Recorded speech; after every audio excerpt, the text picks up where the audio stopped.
নমস্কার। আজ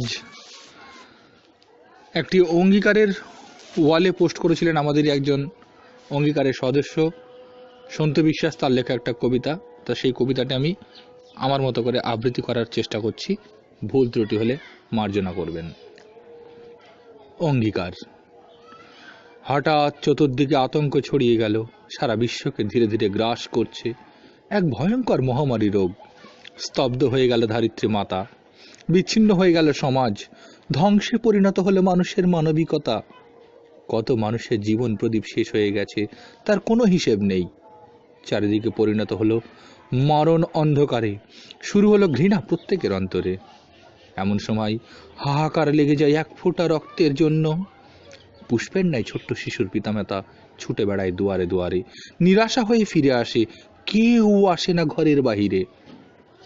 নয়নে অশ্রু জল নিয়ে দুহাত জোড় করে প্রার্থনা করে কাঁদিতে কাঁদিতে কহিল, হে ঈশ্বর, বাঁচিয়ে রাখো মোর জীবনের সবচেয়ে প্রিয় আমার ছোট্ট সন্তানকে। ঠিক এমন সময় সব বাধা বিঘ্ন অমান্য করে দেবদূতের মতো ছুটে এলো এক বাঙালি গৃহের সুসন্তান। হারিয়ে গেছে সবার মনের মানসিকতা, তবুও পরাজিত হয়নি তার হৃদয়ের পবিত্রতা। তার এক ফোঁটা রক্তের বিনিময়ে সেই ছোট্ট শিশু পেল জীবন ফিরে।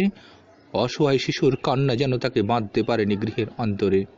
সেই দিনই তার মনে জেগে উঠল এক দৃঢ় অঙ্গীকার, রক্তের জন্য কখনো কাউকে করতে দেব না হাহাকার, নিভতে দেব না জীবন প্রদীপ, ছুটব সবার কাছে, এই অঙ্গীকার করব মোরা, থাকবো সবার মাঝে।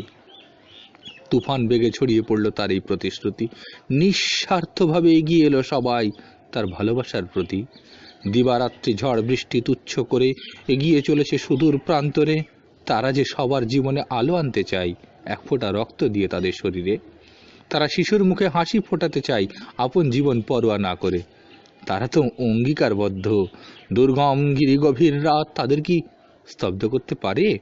আজ অঙ্গীকারবদ্ধ শত শত যুবক যুবতী যেন মুক্ত কণ্ঠে একই সুরে গাইছে তারা, স্বার্থ ভুলে হও আগুয়ান, রক্ত দিয়ে বাঁচাও প্রাণ। নমস্কার, ধন্যবাদ।